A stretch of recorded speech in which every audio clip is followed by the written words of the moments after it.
Судот не го прифати признанието за вина на Стојанче Јовановски за телесна повреда и загрозување на сигурност. Не смета дека тој ја навел сопругата и помогнал таа да се самоубие заедно со нивната 6-годишна Катја. Откако призна дека ја тепал и навредувал, рече дека тоа го прави под присила од Мартин Саздов, за кој тврди дека бил во врска со неговата сопруга Ивана, па поради тоа судот го одби признанието за вина. Се чувствувам виновен за телесната повреда, за другото не. Таа мене ме изневеруваше, се работи за неверство, никој не сакаше да ме сослуша.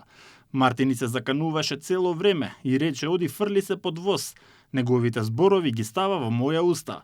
Не можам да се смирам. Мартин Саздов ми го пропасти семејството. Прв сведок на обвинителството беше Љубица Стојановска, мајката на Ивана. Сведочеше дека првите траги на насилство ги забележала уште пред 5 години. Се посомневала, но ќерка и никогаш не признала дека сопругот ја тепа. Неколку пати пријавиле во полиција, вклучително и лани во август кога го напуштила домот и поднела бракоразводна парница, но не отишла во полиција да го потпише записникот кој бил направен од полициските службеници од Карпош. Се сомневав дека е малтретирана, но не ми признаваше. Велеше ќе биде во ред, мама. Дознав и од Катја. Велеше ќе ти кажам, само не кажувај на мама.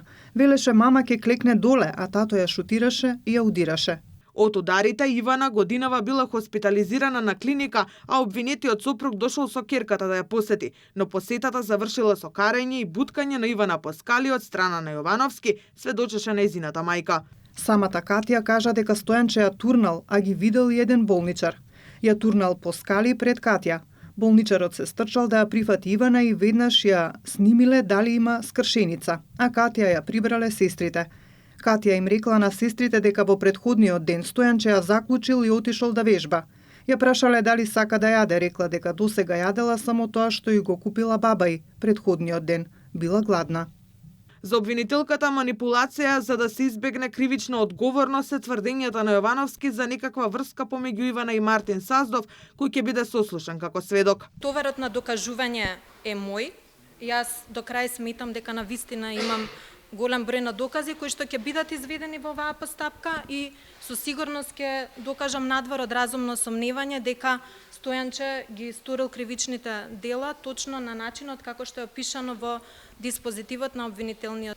Денешната одбрана ја гледам како искрена, како чиста манипулација во насока да се избегне некоја кривична одговорност, но понатаму оставам доказите да зборуваат сами за себе. Адвокатката на мајката посочува дека ова е прв пат во Македонија да се гони за наведување и помагање во самоубиство, па оттука очекуваат да биде осуден за 3 кривични дела.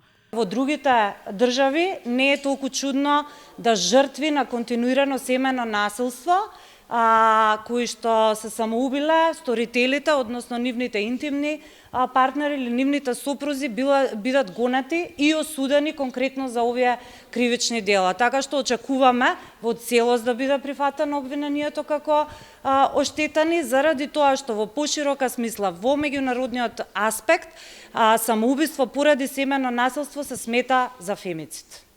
Судењето го води судијата Ивица Стефановски, а постапката продолжува со изведување докази и сослушување сведоци. Мајката Ивана и 6-годишната Катја починаа на лице место по патот Тераса од станот во Скопски Карпош на 2 март годинава.